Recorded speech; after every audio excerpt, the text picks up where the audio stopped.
And so one thing that really connects young researchers and SMEs is, on the one side, for young researchers, the most important thing is that they need to land a job, right? Most of them, the vast majority, are in uncertain temporary positions with a focus on finding a permanent position with a prospect. On the other side, the SMEs are always looking for talent. They're looking for the people that are being trained in chemical ecology. And so we thought one way to bring these things together and see, what the current state of affairs is to ask both groups, what do you expect from a job, or what do you expect from a candidate? And so this is why we rolled out a survey. And just to manage expectations, even though it was maybe originally the plan to share some preliminary results, we also just want more responses. And I want to tap into a few other things, so I'm not going to share any preliminary results now, but I'll explain how the process goes forward from here. But so what did we do? We did a bi-directional survey, which means we made one survey for the PhD students and the recent master and PhD graduates or postdocs looking for a job. And we made a mirrored survey, which had almost identical questions, but just formulated in a different direction, targeted at people hiring. So those are the SMEs, but of course also the academics that look for CE students. And we distributed the survey across European chemical ecologists. It's not restricted to ENIS members, although that is our easiest to reach base, but it's available to all people working in chemical ecology. And the goal was to identify mismatches in the expectations at the level of hard and soft skills, at the level of requirements, at the level of experience and other qualifications, working ethics, growth and career development, DEI initiatives, and several other things, just to see how do the young researchers think about this, what do the SMEs expect. And so why? Well, what I already explained, it is both hard to find a job if you don't have a permanent position yet, and it's hard to find a good candidate if you run an SME or are in an academic institution and you're recruiting people. I think there's few people that cannot relate to either of these aspects in this room. And so, as I explained, the goal was to engage the students and the broader young researcher and innovator community, as well as the SMEs and senior academics, and to reflect on the alignment between the academic training on the one side and the development and reality in the field on the other side. All right, so like I explained, we targeted both groups, asked them very similar questions, and then we collected responses, and we analyzed and disseminated the results up until now.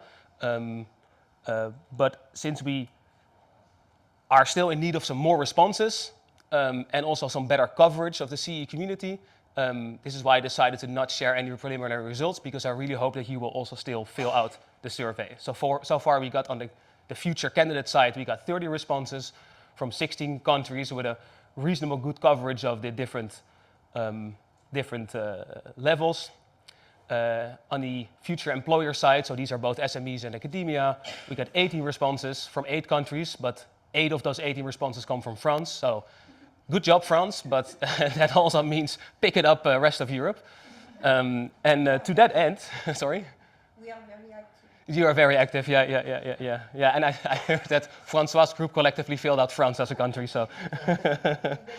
Yeah. There's this shame somehow, I don't know what it is.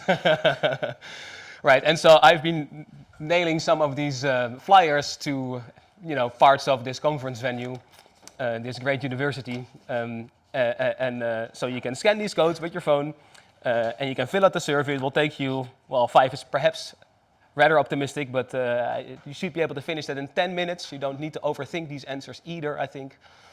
And you would do us a great solid if you fill this out.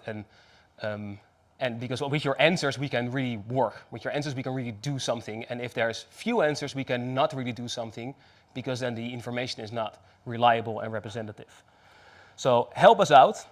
The idea is that once you read about 50 surveys for both sides of the equation, with a good coverage of countries, good coverage of industry and academia, we will schedule a new date with working group 4 members, maybe principally in the first place, and then think about how to disseminate it further to the rest of ENIS, and how to analyze this. And the aim is, when the survey is complete and analyzed, to publish this in an appropriate journal. And as I freed up a slide that I had intended to share some preliminary results in my presentation, I thought maybe, as I'm also the departing lead of Working Group 4, and this year has been an interesting year leading up to this very nice conference with lots of organizational activities, I also thought maybe I give you some thoughts about what I think could be important for the next 2 years of communication in e-niche, because I think a lot of things are going really, really well. I think we have a good group of people that are super enthusiastic, and I think that in any big consortium like this, with people working in different countries, there's always room for improvement, and also things to remind ourselves of. And so one way is to use the communication and dissemination working group, so working group 4, to timely reach out to all e-niche participants. If there's one thing I've noticed over the last year, and I'm as much to blame for this as anybody else, is that I'm not always up to speed with developments in other working groups. And part of this is maybe that I missed a meeting here or there, but it shouldn't depend on being present at every location and every event. There should be communication flows. And so reaching out to the working group 4 to give them updates. What are you planning to do and what did you do? It doesn't have to be much, highlights. And not just for LinkedIn or social media, but to put in a newsletter. Sorry, I've been slacking on this newsletter. I checked, the last one is from September last year. That's really bad. I will write one, or we will write one following this event, of course. And I think it would be important to keep up the quarterly or at least biannual rhythm. And I think it would also be good to, in advance, explain the clear aim for any of our meetings, right? Whether it's a working group specific meeting or the joint meeting like we have now. And then also come with a debriefing. Again, that can go through a newsletter or an email or something like that. Did we reach the aim? What are we falling short of? And so I was having a lovely dinner yesterday night with some young researchers, and maybe this was one individual that I spoke with, but apparently some of the emails that we send out, I send out an email to 100 and something people, and I think there's email servers that bounce those emails. I get some bounces that I know, and I get some bounces that I don't know. And so maybe it's an idea to go through the e-cost or maybe an email sign-up list for sending out listed emails to avoid this from happening. And another thing is that we make the meetings very accessible. This is a high priority, and I think we can do better. And so listening to Pavel yesterday, advertising his very cool workshop, that I think is something that a lot of people are looking forward to, I noticed that the idea is that you sign up and the first 20 or so that sign up get reimbursed. This means that there are people that sign up early and they get reimbursed, but these might be people that have institutional funds to rely on. And there may also be people that do not have those funds. So maybe it's an idea to have a sign up and then evaluate who should be reimbursed and not. Maybe a 2-sentence motivation, why should I get a reimbursement, right? If you're a PI and you're sitting on a big institutional pot of funds, then maybe you can ask your own university to fund your travel. And maybe the young researcher who doesn't have access to such means can be reimbursed. And I think, and this is a good point for this meeting specifically, but always, ask the young researchers and SMEs for feedback. Involve them in the discussions. How do they experience e-niche? How do they experience certain meetings? And what are they missing? And so I'm open to any other comments. Feel free to send feedback to me personally by email, to me personally chatting with me.